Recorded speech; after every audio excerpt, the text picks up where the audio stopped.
लोग ने कल भाव कांतारे के बारे में पढ़ रहे थे ना, वो बाकी है ना थोड़ा भी। हाँ, Sahyadri Nisarg Mitra also work for the protection of olive ridley turtles. Olive ridley turtles, इसको अंडरलाइन करो। ये नाम है टर्टल्स के हैं, मतलब अलग अलग किस्म के होते हैं ना टर्टल्स, किसको बोलते हैं? कछुए को।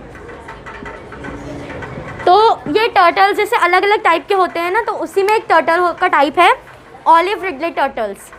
तो क्या हुआ देखो, the female of this species come to Velas beach Ratnagiri district for nesting. Underline it, Velas beach Ratnagiri district for nesting. Bhau Kantare and his associates plan an operation for the protection of these nests. In the first year, they were successful in protecting 50 nests, underline it, 50 nests, 2,734 baby turtles from those 50 nests. अब देखो, भाव कांतारे ने पहले जो है उन्होंने वो white breast eagle के लिए काम किए है ना, वो हम लोग ने कल पढ़े थे। नेक्स्ट उन्होंने क्या किया, टर्टल्स के लिए, ऑलिव टर्टल्स जो होते हैं, ऑलिव रिडले टर्टल्स, उनके लिए काम किया। ये सी टर्टल होते हैं। तो जो ये सी टर्टल की जो फीमेल होती हैं वो, अब देखो टर्टल्स के अंडे होते हैं ना, तो ये लोग टर्टल्स जो होते हैं ना वो अपने अंडे हमेशा बीच पर आके देते हैं, ठीक है। तो क्या हुआ था कि अब देखो ये सब जो ऐसे स्पीशीज़ के अंडे वगैरह बहुत महंगे होते हैं, है ना। तो कभी कभी क्या होता है, जब उसको प्रोटेक्शन नहीं मिलती है वो सब चीज़ों को, तो उसकी स्मगलिंग होने लगती है ना, दूसरी कंट्रीज़ में बेचा जाने लगता है विदाउट परमिशन। तो जो भाव कांतारे थे उनको जब पता चला कि मतलब देखो यहाँ पे एक जगह का नाम है वेलास बीच, कहाँ पर है? रत्नागिरी डिस्ट्रिक्ट में है, ठीक है। इस बीच पर जो है अप्रॉक्सीमेट उन्होंने 50 नेस्ट जो थे फाउंड किए थे। ये नेस्ट पता है किस सेंस में बोला जा रहा है? ये नेस्ट वो चिड़िया का घोंसला वाला नेस्ट नहीं है। ये मतलब कैसा होता है कि वो बीच पर ना वो गड्ढा बनाती है, खुद वो टर्टल गड्ढा बनाती है और उस गड्ढे में उसके अंडे होते हैं। और ये एक वक्त में मतलब कुछ बहुत ज़्यादा होते हैं, अप्रॉक्सीमेट 100 से ज़्यादा कुछ अंडे होते हैं एक गड्ढे में। तो क्या हुआ था कि ऐसे 50 जो है होल्स उन्होंने फाउंड आउट किए थे, जिसको नेस्ट बोला जाता है।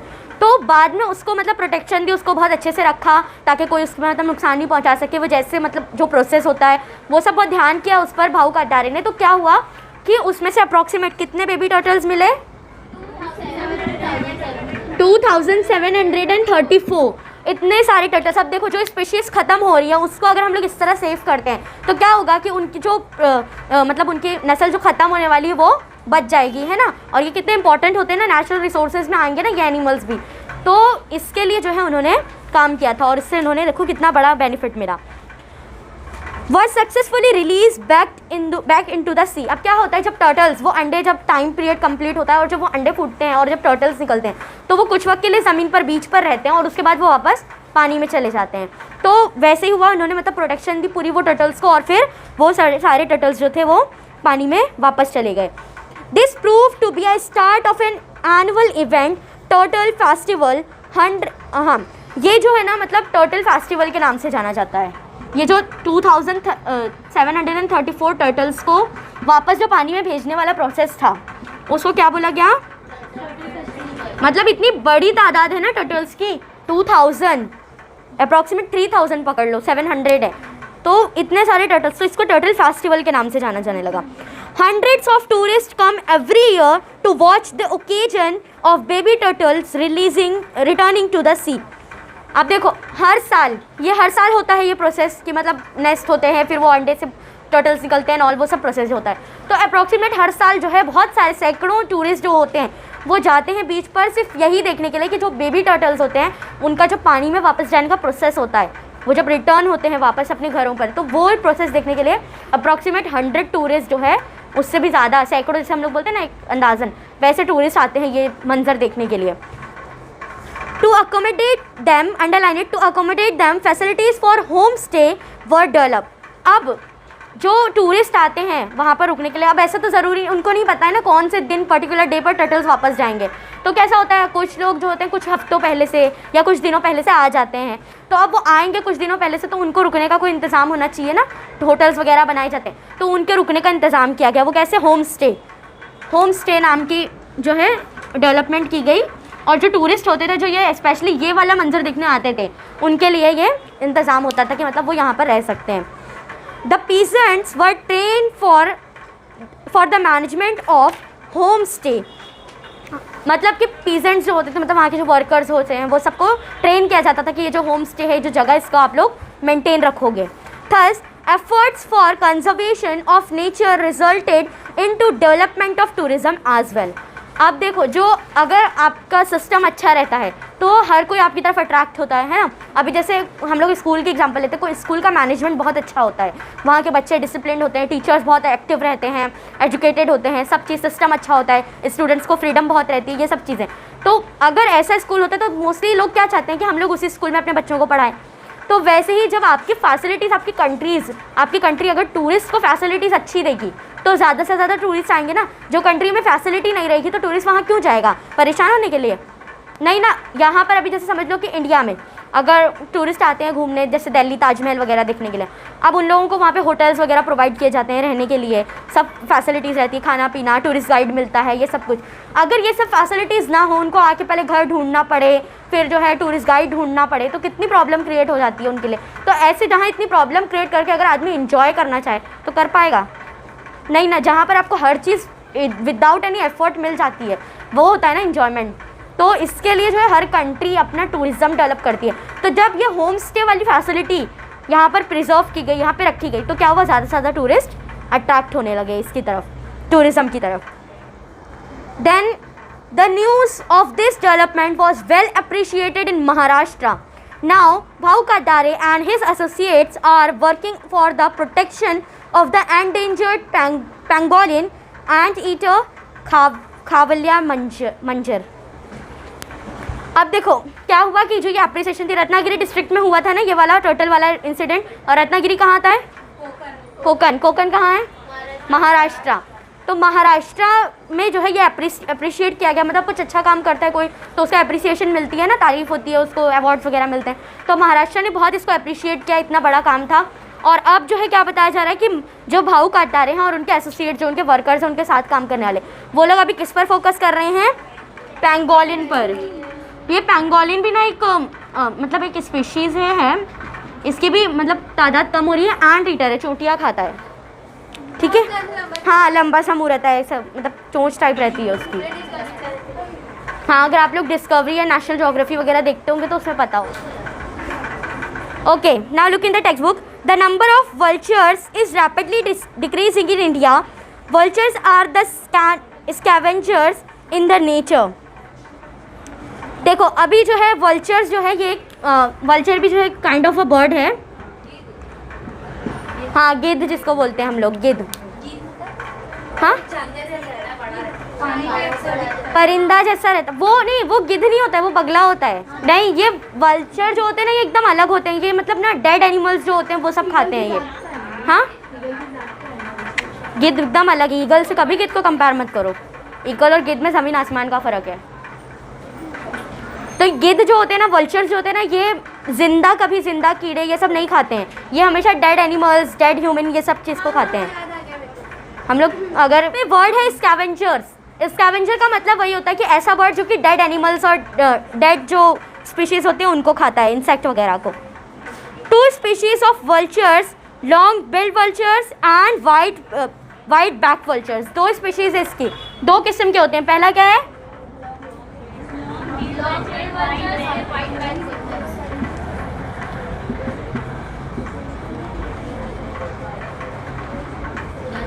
जो लॉन्ग बिल होते हैं ना, ये नॉर्मल गिद्ध जिसको हम लोग बोलते हैं, ये वैसा रहता है। लेकिन जो ये वाइट बैक वल्चर्स होते हैं ना, इनका जो बैक होता है, वाइट बैक समझ लो, उससे इनका बैक जो होता है ना वाइट कलर का होता है, तो इसके लिए ये वाइट बैक वल्चर्स कहलाए जाते हैं। दोनों का सेम ही वो रहता है, बट स्टिल मतलब खूबसूरती की वजह से वाइट बैक है इसका, तो ये ज़्यादा खूबसूरत दिखता है, तो इसकी वजह से इन दोनों में डिफरेंस किया जाता है। Are observe in the region around Raigarh. ये दोनों जो स्पीशीज़ थे, ये दोनों किस्म के जो वल्चर्स हैं, ये कहाँ पर ऑब्जर्व किए गए, कहाँ दिखा? रायगढ़ में देखे गए। अब क्या हुआ यहाँ देखो, प्रेम सागर मिस्त्री and his associates are working for increasing their numbers and to make available safe food for them through Society for Eco-Endangered Species Conservation and Protection, SESCAP, underline it। From कहाँ से बताऊँ? यहाँ से सोसाइटी फॉर वहाँ से। देखो प्रेम सागर मिस्त्री जो थे, इन्होंने क्या किया, रायगढ़ में जब उन्होंने देखा कि इस तरह की स्पीशीज़ दिखाई देते हैं और ये सब इम्पॉर्टेंट होते हैं, तो इसके लिए इनको सेव करने के लिए इन्होंने स्टेप्स लिए। और देखो अब इसके साथ प्रॉब्लम क्या था, ये डेड एनिमल्स वगैरह को खाता है ना। अब इसमें क्या हुआ कि जब प्रेम सागर मिस्त्री ने देखा कि रायगढ़ में ये वल्चर्स इस तरह के दिखाई देते हैं, बट क्या था कि ये डेड एनिमल्स वगैरह को खाते हैं, है ना। अब इनको अगर, अब हर जगह तो ज़रूरी नहीं, अभी नॉर्मली अगर इंसेक्ट वगैरह खाते तो इतना प्रॉब्लम नहीं था, इनको मिल जाते, लेकिन अगर डेड एनिमल, डेड बॉडीज़ को ये खाते हैं तो वो इतना आसान तो है नहीं मिलना इनको। अगर एनिमल भी कोई मरता है तो मोस्टली क्या होता है, इंसान उसको डिस्ट्रॉय कर देता है, या और ह्यूमन में तो डेथ होती है तो चांस ही नहीं कि वो खा सके उसको। तो अब ऐसे में अगर इनको खाने को कुछ नहीं मिलेगा तो ये क्या होंगे, मरते जाएंगे और ख़त्म हो जाएंगे। तो इसके लिए जो है प्रेम सागर मिस्त्री ने कुछ स्टेप्स लिए, उन्होंने जो है कोशिश की कि इनकी जो स्पीशीज़ है वो ख़त्म नहीं होनी चाहिए, उनको मतलब कहीं से भी फूड वगैरह प्रोवाइड कर रहे थे।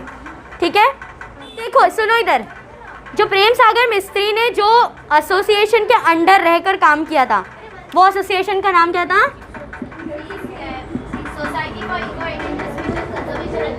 एग्जैक्टली। ये जो SysCap है, ये इसका फुल फॉर्म याद रखो, it can be asked in the question, okay. Then a non governmental organization, ये एक नॉन गवर्नमेंटल ऑर्गेनाइजेशन है, ठीक है। SysCap जो है इसको गवर्नमेंट नहीं कंट्रोल करती है, एक प्राइवेट ऑर्गेनाइजेशन है, NGO है, हाँ। Pain killers, a drug called diclofenac given to animals has proved to be toxic for vultures. Besides death of trees with adequate height, scarcity of food or have also caused a decrease in vulture population. People working for SysCap are gradually getting success in changing these circumstances. अब देखो क्या होता था कि ये जो normally जो animals होते हैं उनको अगर पेन किलर्स वगैरह दी जाती हैं, जैसे कोई अगर ऐसे एनिमल्स हैं जो ज़ू वगैरह में रहते हैं, तो अब ज़ू वगैरह में कोई एनिमल बीमार पड़ता है तो उसको कैसे ये दवाइयाँ वगैरह दी जाती हैं। देन अगर वो कभी मर जाते हैं और अगर उनको ये वल्चर्स खाते हैं तो ये वल्चर्स को प्रॉब्लम करता है, क्योंकि उसमें क्या होता है, वो जो एनिमल होता है उसके गोश्त में टॉक्सिक भर जाती है। जब वो दवाइयाँ बहुत खाते हैं ना तो उनके जो मीट होता है वो टॉक्सिक फुल हो जाता है, मतलब जहरीला हो जाता है। अब उसको अगर ये जहरीले गोश्त को वो वल्चर्स खाएंगे तो क्या होगा, इनको अफेक्ट कर जाएगा, इनकी तादाद में प्रॉब्लम आ जाएगी, इनकी नंबर्स में। और फिर क्या था, death of trees with adequate height. ये जो बर्ड है ना ये हमेशा बहुत हाइट पर रहता है, हाँ। और जब इसको शिकार दिखता है ना तो ये एकदम मतलब बोलते हैं ना ज़ोर से बहुत नीचे आता है और फिर सीधा जो है वापस उड़ जाता है। तो इसको, हाँ क्या बोले, किसने, king, it's not a Kingfisher.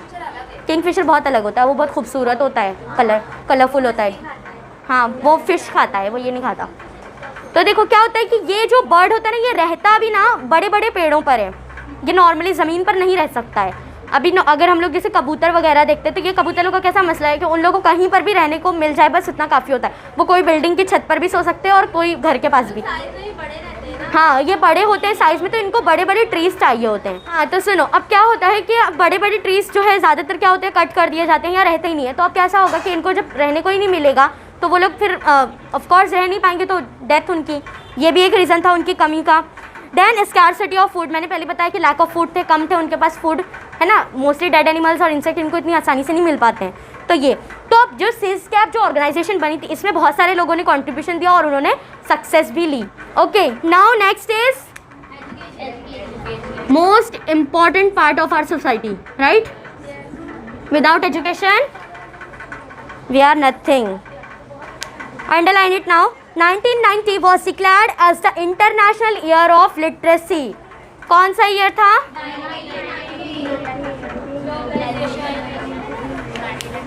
Globalisation वाला ईयर। और कौन सा ईयर ये? International year of literacy. The state government resolve to make Kerala a state, Kerala से अंडरलाइन करो, Kerala a state with 100% literacy in the international year of literacy.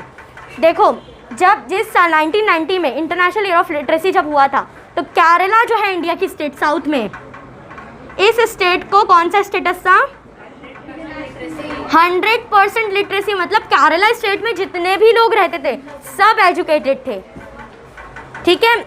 Of course हम लोग अभी भी देखते तो साउथ वगैरह में एजुकेशन को लेकर काफ़ी सीरियसनेस रहती है, हम लोग में भी अब होती है, अब होने लगी है। हाँ वहाँ पर मतलब बहुत ज़्यादा, इवन ये लोग अपनी नेटिव लैंग्वेज को बहुत ही फोकस करते हैं। हालांकि हाँ, मलयालम है, तमिल है, इनकी ये सब जो कन्नड़ है, ये सब लैंग्वेजेस को ये लोग बहुत प्रमोट करते हैं। अगर आप कभी साउथ में जाओगे और नॉर्मली अगर आप ऑटो रिक्शा ड्राइवर या ये सब से बात करोगे ना, वो भले ही वो आदमी को इंग्लिश फ्रेंच सब आती होगी, बट वो आपसे तमिल में बात करेगा। डिसिप्लिन बहुत रहते हैं, और वो मतलब वो अपनी नेटिव लैंग्वेज को इतना प्रमोट करते हैं, इतना जो है मतलब बोलते हैं ना, बहुत ज़्यादा उसको फोकस देते हैं। और ये चीज़ हमेशा ध्यान रखो कि आपको चाहे जितना कुछ भी आता हो, आप अपनी नेटिव लैंग्वेज में ही हमेशा बात करने की कोशिश किया करो, आपकी मदर टंग जो होती है। क्योंकि देखो, हम लोग जो हैं ये सोच के बात करते हैं ना लोगों के सामने इंग्लिश में कि हम लोग इंग्लिश में बात करेंगे तो लगेगा कि हम लोग पढ़े लिखे ज़्यादा हैं, बट लिटरली बताओ, जो अगर आप अपनी मदर टंग में बात नहीं कर सकते तो फिर आप कोई और लैंग्वेज को अडॉप्ट कर ही नहीं सकते हो। क्योंकि एक इंसिडेंट था जब Maulana Abul Kalam Azad, time of the independence, Maulana Abul Kalam Azad को एक ब्रिटिश ऑफिसर से कुछ मीटिंग्स थी उनकी, तो वो गए थे मीटिंग के लिए।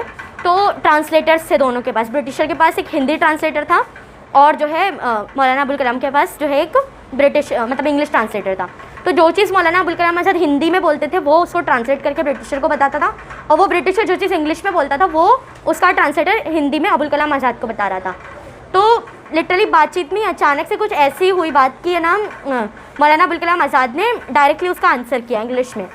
तो ब्रिटिशर थोड़ा हैरान, वो बोला कि जब आपको मतलब इंग्लिश में उसने कहा कि जब आपको लैंग्वेज आती है इंग्लिश तो आप ट्रांसलेटर क्यों लेकर बैठे हैं। तो अबुल कलाम आज़ाद ने कहा कि तुम 7 समंदर पार से, मतलब 7 समंदर पार यूरोप से, वो कहते हैं कि तुम 7 समंदर पार से जो है मेरी कंट्री में आ गए हो, तब तुम नहीं भूल पाए कि तुम्हारी नेटिव लैंग्वेज इंग्लिश है। तो मैं अपनी ही कंट्री में रहकर कैसे भूल जाऊँ कि मेरी नेटिव लैंग्वेज क्या है। तो अपनी नेटिव लैंग्वेज को हमेशा, अपनी मदर टंग को हमेशा प्रमोट करना चाहिए। कभी ये नहीं सोचना कि मैं अपनी मदर टंग में बात करूँगी तो ऐसा लगेगा कि मैं पढ़ी लिखी नहीं हूँ, बल्कि जो मदर टंग में बात करता है ना वही ऐसी प्रूव करता है कि वो अपनी लैंग्वेज से कितना प्यार करता है। दैट्स व्हाट इट बहुत मैटर करता है। और ये चीज़ देखो, केरला जो कि 100% लिटरेसी रेट है इसका, इसके बावजूद ये स्टेट में आपको कभी कोई ऐसा ऑफिशियल नहीं मिलेगा जो आपको जो इंग्लिश वगैरह में बात करते हुए मिले, कभी नहीं मिलेगा। Okay, next is accordingly Kerala became the first state in India to become a state with 100% literacy। Kerala जो थी इंडिया के फर्स्ट स्टेट है जिसमें जो है 100% लिटरेसी रेट जो है काउंट हुआ है। इसके अलावा और कोई स्टेट ऐसी नहीं थी जिसमें 100% लिटरेसी हो। The campaign of literacy in Kerala included training of reading, underline reading, writing, mathematical skills, importance of hygiene and cleanliness, vaccination of children, cooperative agriculture and importance of saving money। देखो यहाँ की education, जो केरला में education दी जा रही है, listen now. अब देखो केरला में जो एजुकेशन दी जाती है उसमें क्या क्या उन्होंने स्टूडेंट्स में कौन कौन से स्किल प्रमोट की, reading, writing, mathematical skills, importance of hygiene and cleanliness, vaccination of children, cooperative agriculture and importance of saving money. कुछ एक्सप्लेन करने की जरूरत है, समझ में आ गया ना exactly. During the campaign for literacy some additional problems were observe. जब कैंपेन चली थी लिटरेसी के लिए कि लोगों में प्रमोशन किया जाए कि मतलब आप अपने बच्चों को पढ़ाओ, खुद पढ़ो, तो उसके लिए जो है कुछ प्रॉब्लम्स देखी गई। क्या? Many senior citizens who participated in the campaign had I site related problems. अब जो बहुत से सीनियर सिटीजन जो इस कैंपेन में इंक्लूड हुए थे लिटरेसी कैंपेन में, उनको आई साइट की प्रॉब्लम थी, देखने की प्रॉब्लम हो रही थी। अब जो आदमी देख नहीं सकता ठीक से, वो पढ़ेगा कैसे कोई चीज़ को देखकर, तो वो प्रॉब्लम थी। और रीज़न क्या था आई साइट का प्रॉब्लम कि अच्छे से जो है मेडिकल क्योर नहीं मिल रहा है ना, मेडिकल ट्रीटमेंट अच्छे से मिल नहीं रहा है, कभी बहुत एक्सपेंसिव है, कभी दूर है, ये सब प्रॉब्लम्स थी, तो इसके लिए लोग पढ़ नहीं पा रहे हैं। विच वर unattended before. Many of the unskilled laborers could not afford the medical eye examination and cost of spectacles. यानी कि बहुत सारे ऐसे लोग जिनको आई साइट की प्रॉब्लम थी, देखने की प्रॉब्लम थी, दूर नज़दीक जो भी, उसका रीज़न यही था कि पैसा नहीं था उनके पास कि हाई ट्रीटमेंट करवा सकें, या फिर उस टाइम पे स्पेक्टिकल्स वगैरह चश्मे जो होते थे वो इतने महंगे होते थे कि कोई एक नॉर्मल इंसान उसको अफोर्ड नहीं कर सकता था। Then in order to help them, free medical camps for eye examination and distribution of spectacles were arranged. अब इनके हेल्प करने के लिए क्या हुआ, फ्री कैंप वगैरह ऑर्गेनाइज किए गए ताकि लोग जाकर वहाँ अपना इलाज करवाएं और स्पेक्टिकल्स वगैरह खरीदें, ताकि जो है उन लोग को फिर आगे काम करने में आसानी हो, पढ़ लिख सके वो लोग। The people could easily attend the literacy classes this is an example of a problem solve with combined will power of the government and people. अब देखो, गवर्नमेंट ने कैंप चलाया, लोगों ने क्या किया, उसमें कंट्रीब्यूशन दिया, लोग सब जाके, अब कैंपेन कब सक्सेसफुल होती है, जब ज़्यादा से ज़्यादा लोग उसका फ़ायदा उठाते हैं। तो यहाँ पर जब ये लिटरेसी कैंप चला था, तो इसमें क्या हुआ कि जितने भी लोग थे जिनको प्रॉब्लम थी, उन्होंने इससे बहुत फ़ायदा उठाया। तो ये एक सॉलिड एग्जाम्पल था किसका, कि जब गवर्नमेंट और पीपल मिलकर काम करेंगे तो सक्सेस इन लोगों को आसानी से मिल सकती है। तो गवर्नमेंट ने कैंपेन चलाई और लोगों ने उसका फ़ायदा उठाया, तो कैंपेन क्या हुई, सक्सेसफुल हो गई। The first district, underline it, the first district in Kerala to become completely literate was Ernakulam. ये कौन सी जगह का नाम है? हाँ, एर्नाकुलम, ये जो है केरला में है। यहाँ पर जो है क्या चीज़ देखी गई, ये केरला का एक डिस्ट्रिक्ट है जहाँ पर जो है कम्प्लीटली लिटरेट लोग रहते हैं। मतलब यहाँ पर एक भी ऐसा इंसान नहीं है जो कि मतलब पढ़ा लिखा नहीं। फर्स्टली, हाँ, बाद में तो पूरा केरला स्टेट ही 100% लिटरेट हो गया था, बट फर्स्ट सबसे पहले ये जो एर्नाकुलम डिस्ट्रिक्ट था, यहाँ के लोग सबसे ज़्यादा एजुकेटेड थे। यहाँ पे कोई भी ऐसा नहीं था जो अनएजुकेटेड हो। Announcement to this effect was made on 4 February 1990। ये जो इफेक्ट था, मतलब एर्नाकुलम वाली जो रिपोर्ट थी कि ये केरला का फर्स्ट डिस्ट्रिक्ट है जो कि एजुकेशन में सबसे आगे है, तो उसकी रिपोर्ट कब मिली? 4 फरवरी 1990 में। क्लियर? Any doubt? पक्का एकदम? Next is primary education. In 1994, underline it, in 1994, District Primary Education Program (DPEP) was started, aiming at providing access to primary education to all. अब क्या हुआ 1994 में? अब देखो ये डेवलपमेंट ईरा है इंडिया का। हाँ, इंडिपेंडेंस मिल गई है ना, कॉन्स्टिट्यूशन बन गया, पॉलिटिकल प्रॉब्लम्स किसी हद तक सॉल्व हुई है। अब जो है किस पर, कंट्री की डेवलपमेंट पर फोकस किया जा रहा है। तो उसी में जो है गवर्नमेंट ने एक और स्कीम इंट्रोड्यूस करवाई, कब? 1994 में। और इसमें क्या था, ये इसका नाम क्या था? District primary education program. ये प्रोग्राम था। इस प्रोग्राम में क्या था कि जो भी बच्चे हैं अभी कंट्री में, प्राइमरी एजुकेशन जो उनके फर्स्ट मतलब KG to 5th स्टैंडर्ड तक, ये एकदम कंपलसरी कर दो उनको। ये मतलब कोई भी बच्चा हो, कुछ भी, उनको ये एजुकेशन फ्री में गवर्नमेंट प्रोवाइड कर रही है। अभी भी देखो म्यूनसिपल स्कूल होते हैं, वहाँ पे क्या होता है, फ्री में ही गवर्नमेंट प्रोवाइड करती है ना हर चीज़ उनको। क्या हुआ? Next is mid day meal या फिर शाले पोषण आहार, sorry. This program was implemented से अंडरलाइन करो, implemented from 15 August 1995 to provide midday meals to children in primary schools.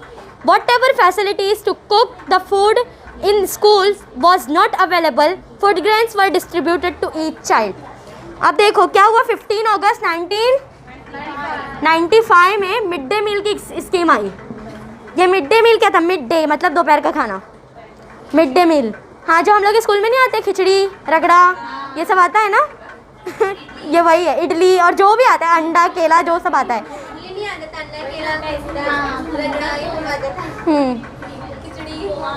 Poha और हाँ, और कभी कभी बिस्किट्स भी आते थे, है ना। अब्दुल्ला पटेल में आते हैं, सब जगह आते हैं, सब स्कूल्स में होता है ये। Okay, enough. तो सुनो, तो ये तो देखो जो मिड डे मील प्रोग्राम था ये 1995 में इंट्रोड्यूस हुआ, ठीक है। और इसमें क्या था कि भाई प्राइमरी स्कूल के जो बच्चे, अगर उनकी स्कूल में फूड ग्रेन्स की मतलब पकाने की फैसिलिटी नहीं है कि पका कर डायरेक्ट दो बच्चों को, तो क्या करेंगे, फूड ग्रेन्स मतलब अनाज वगैरह जो है वो बच्चों को प्रोवाइड किए जाते थे। अब वो चेंज हो गया कि पका हुआ खाना आता है और वो लोग दे देते हैं। हाँ, वो तो अलग है कि मतलब अनाज वगैरह दिया जा रहा है। तो ये चीज़ मिड डे मील के थ्रू थी। Okay, clear? Any doubt? छोटा सा ही है। नेक्स्ट इज सर्व शिक्षा अभियान।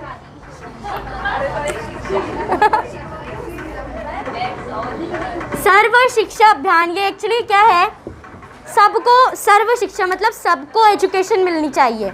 ये वही प्रोग्राम था कि मतलब जितने भी स्टूडेंट्स हैं जो कि फाइनेंशियल प्रॉब्लम की वजह से, फैमिली की वजह से नहीं पढ़ पाते हैं, उनको जो है एजुकेशन प्रोवाइड की जाए। Okay, let's all learn, let's all progress, underline it, let's all learn, let's all progress, सारे शिकुया पुढे जाऊया was the motto of this program. क्या था ये उसका मोटो था, मोटिव बोलो, मोटो बोलो, कुछ भी चलेगा। With this motto the program was launch in, date याद रखनी है, अंडरलाइन कर लो याद रखने के लिए। ये ऐसे प्रोग्राम कब इंट्रोड्यूस हुआ? 2001 में। The right of free education was granted to children in the one group of 6 to 14 wide on the 86th amendment of the Constitution of India। जो फ्री एजुकेशन राइट है स्टूडेंट्स को, उसी को लेकर जो है ये एसएसए वाला प्रोग्राम स्टार्ट हुआ। और जो 6 to 14 एज ग्रुप के बच्चे होते हैं उनके लिए था क्या कि 86th कॉन्स्टिट्यूशन अमेंडमेंट बना था। मतलब अमेंडमेंट क्या होता है? एक स्लाइड चेंज होता है कॉन्स्टिट्यूशन में, कोई एक लॉ पहले से रहता है उसमें कुछ स्लाइड चेंज होता है। तो उस 86th अमेंडमेंट में क्या हुआ, अमेंडमेंट एक्ट में, ये अंडरलाइन कर लो, याद रखना है कौन सा अमेंडमेंट हुआ था। 86th अमेंडमेंट एक्ट में क्या बताया गया था कि जो 6 to 14 एज ईयर्स ये एज ग्रुप के बच्चे हैं इनको एजुकेशन कंपलसरी हो जाती है। इनके जो गार्डियन है, पेरेंट्स हैं, जो भी हैं, उनके ऊपर ये बात कंपलसरी कि वो अपने बच्चों को प्राइमरी एजुकेशन दिलाएं। अगर नहीं दिलाते तो इनके अगेंस्ट जो है लॉ एक्शन लेगा। Okay, clear? The main objective of, underline it, the main objective of सर्व शिक्षा अभियान was to eliminate the disproportion in the access to primary education। मतलब कि इसका मेन जो वो था, मोटिव था, ये ऑब्जेक्टिव क्या था कि प्राइमरी एजुकेशन जो है वो हर बच्चे तक पहुंचनी चाहिए। जो बेसिक एटलीस्ट उसको उतना समझ में आना चाहिए कि वो प्लस माइनस कैसे करना है, एकदम बेसिक जो होता है जो उसको एकदम नेसेसरी है लाइफ में, वो चीज़ उससे आनी चाहिए। Then earlier programs like, underline it, अब देखो ये प्रोग्राम्स कौन कौन से हैं। खड़ूफाला योजना, mid day meal were combined with this program to make it successful. बाद में क्या हुआ कि सर्व शिक्षा अभियान और क्या है खड़ूफाला योजना एंड मिड डे मील, ये सब एक साथ मिल गए और उसके बाद जो है ये प्रोग्राम क्या हुआ, सक्सेसफुल हुआ। सारे सब मिलकर इन लोगों ने किया। Then this program give special attention to the education of girls and children with special needs, यानी दिव्यांग। जो प्रोग्राम था, जो सक्सेस कैसे मिली, इन लोगों ने स्पेशल किसको फोकस किया? गर्ल एजुकेशन, लड़कियों को पढ़ना है, और दूसरा ऐसे स्टूडेंट्स जो कि स्पेशल नीड्स जिनको लगती है, जो दिव्यांग होते हैं, जो हैंडीकैप स्टूडेंट होते हैं, एबनॉर्मल्स होते हैं, उनको जो है स्पेशल अटेंशन मिली थी। To achieve universalization of education in India, क्या है इसका full form? EDUSAT, I am sorry short form GS 83। A satellite was launched in, underline it, for the purpose of reaching out to children all over the country, underline it now। 6 communication zones and accordingly 6 channels were created। अब देखो एक satellite launch किया गया, किस नाम से? EDUSAT GS 83। ये satellite जो है ना, ये पूरी कंट्री में जो बच्चे मतलब प्रॉब्लम फेस कर रहे हैं एजुकेशन को लेकर, उन लोगों के लिए लॉन्च किया गया था। इससे क्या हुआ, देखो 6 कम्युनिकेशन जोन बनाए गए, मतलब अलग अलग जोन बनाए गए जहाँ पे कम्युनिकेशन किया जा सकता है। अब कम्युनिकेशन कैसा होता है, जब वायरिंग बराबर रहेगी तो कम्युनिकेट कर पाओगे ना आप कोई और जगह पर। तो जो ऐसे एरियाज थे जहाँ कम्युनिकेशन नहीं कर सकती है गवर्नमेंट, उसके लिए ये लॉन्च की गई सैटेलाइट ताकि कम्युनिकेशन किया जा सके। और उसके अलावा क्या था, 6 चैनल्स बनाए गए ताकि लोगों में अवेयरनेस क्रिएट की जाए सबको लेकर, ये सैटेलाइट प्रोग्राम से। This program facilitated distance education in regional language in all parts of the country. अब देखो इस प्रोग्राम के थ्रू क्या हुआ कि स्टूडेंट्स को परमिशन थी। अब जैसे कुछ स्टूडेंट होते हैं जिनके घर वाले क्यों नहीं भेजते हैं कि दूर बहुत होता है कॉलेज रूरल एरिया से, तो क्या होता है बहुत से स्टूडेंट क्या करते हैं, प्राइवेट कर लेते हैं, डिस्टेंस लर्निंग करते हैं। डिस्टेंस लर्निंग वही होता है जिसको हम लोग प्राइवेट बोलते हैं। तो ये फैसिलिटी भी प्रोवाइड की कि आप घर बैठे जो है एजुकेशन लो और सिर्फ एग्ज़ाम दो और डिग्री मिल जाएगी आपको। तो इससे क्या होगा, बहुत सारे स्टूडेंट्स इसमें भी पढ़ने लगेंगे। Clear? Any doubt? Next is Irfana का फेवरेट।